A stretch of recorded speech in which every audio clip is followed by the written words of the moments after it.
Welcome to the Voices Many podcast show with Yolanda and Vanessa. Good evening. We just wrapped up our session with Randy on Yellow, and so we have the opportunity to be blessed with his wife, Jessie, and they're going to be with us as we have our table talk session. And our topic is going to be dealing with work and family. Welcome to the show, Randy and Jessie. Thank you. Good evening. Good evening. Hey, thank you, Londa, for having us. Oh, you're welcome. You're welcome. If you will, our listeners, Jessie, they had a chance to hear of your husband. Can you just tell us a little bit about yourself before we go into being a wife involved with an entrepreneur? Sure, absolutely. So I was actually born and raised here in Orlando, Florida.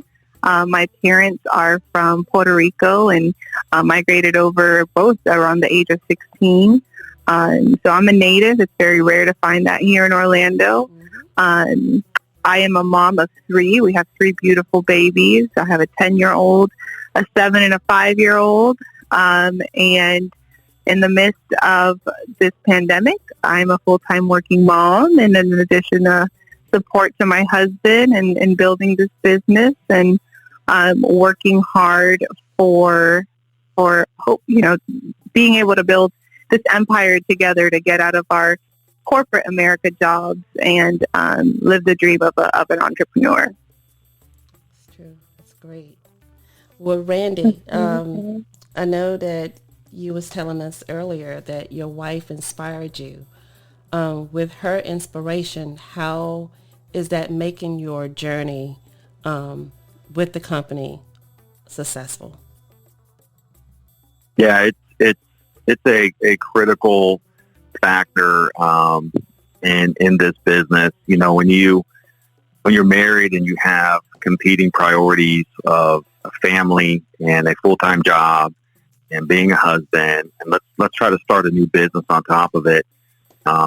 There's a sacrifice that is made from a time perspective, from just time away from your family, your kids, even your attention at times. As your mind continues to race around things you need to do as a business owner. And like I mentioned, I knew that in order for me to meet my potential in this business, I needed to have her support. I needed to know that she would not only support me through the long grinding hours, but she would ground me. She'll be the first one to say, "Hey, it's been 8 hours. Why don't you take a break? Let's play a game with the kids. Let's take the kids somewhere to go run around." She grounds me back in the family because I love working. I love pursuing my passions, and she helps provide that balance to me. And so I think that alone has been extraordinarily beneficial, both for me and for the company. That's wonderful. How do you guys keep your marriage strong and alive with the business and everything else going on in life? That's probably one of the things that you have to put in the forefront when you start talking about starting something new. Time and communication is so important. That balance that Randy was just talking about. It doesn't happen overnight. As parents of three and working all day, we take a lot of time to sit back and just, analyze and not forget our end goal. Although, we want to put a lot of time into the business and continue to build a beautiful life for our family. We can't lose sight of the right now. And so we take a lot of time, whether it's having a random date night at home by putting the kids to bed a little early, or really by looking ahead and saying, hey, this weekend we have some time to take the kids and do something that we can keep some social distance and keep everyone safe. We plug in some different things on the calendar to help us continue to build memories. And I think that for us, that's the most important thing through this adventure together. Okay. So I know you just mentioned the activities that you do and how you keep the family strong, but how do you keep your family centered? We have COVID, you have your business, but what is the center of your family that keeps you strong?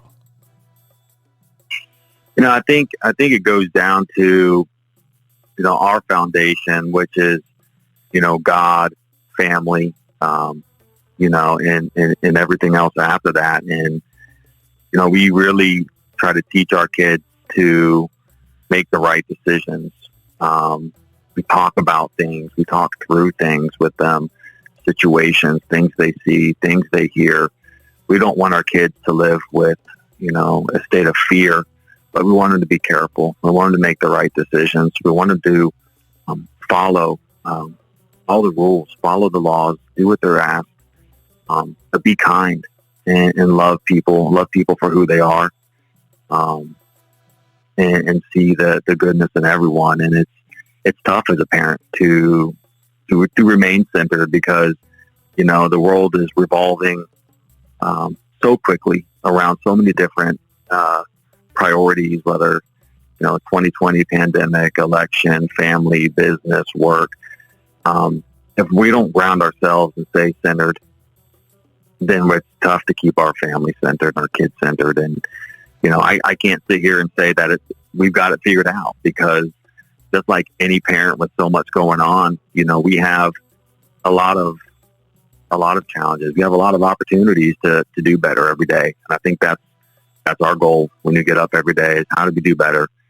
But I'll also tell you, I'm extraordinarily proud of my family, of my kids and my wife, and who they're becoming, my children, the young ladies and young man they're turning into. And it really is back down to those foundational lessons that, nothing is more important than faith and family and each other.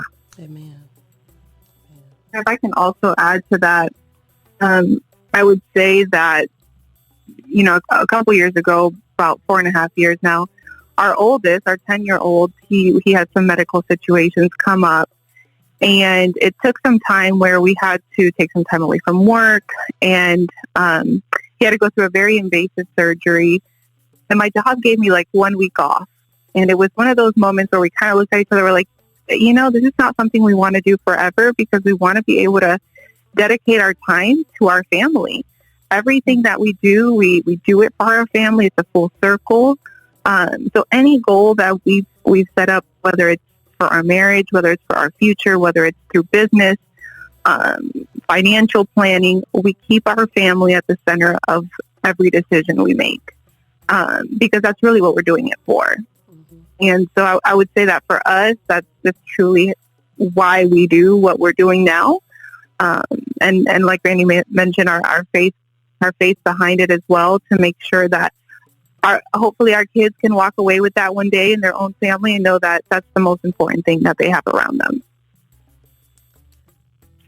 So what words of wisdom would you give to someone who's married and going through the exact same things you are, being parents and also in the corporate world and trying to start entrepreneurship? What would you say to them about their marriage?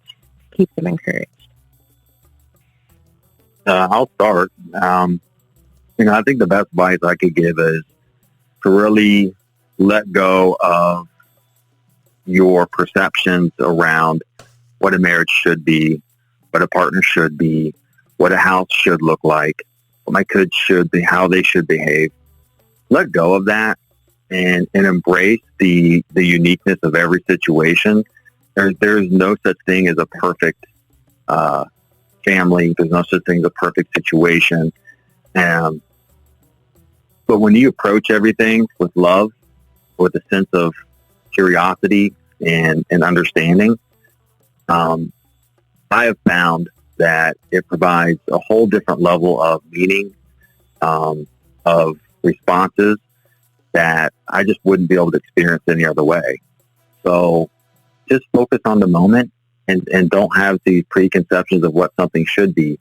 Just know that you're doing better every day, that you're working hard to consistently, be better Yeah, and I would say, my father-in-law married us, and when he married us, he did a couple marriage counseling classes with us. And one thing that he said to us that we always keep top of mind is that marriage is not always tuxedos and ball gowns. 80% of the time, it's overalls. It takes a lot of work, and that's in any situation. So, we do our best, and I can say that I can't think of a time where we haven't sat back and been able to tell when we need to be each other's 80%. Marriage isn't 50-50.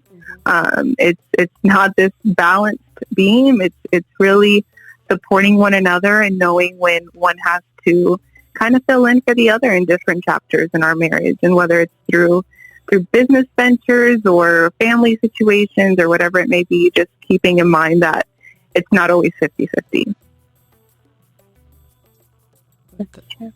Thank you so much. Thank you. Because there are so many people that give up so easily. And it takes patience. It takes love and understanding.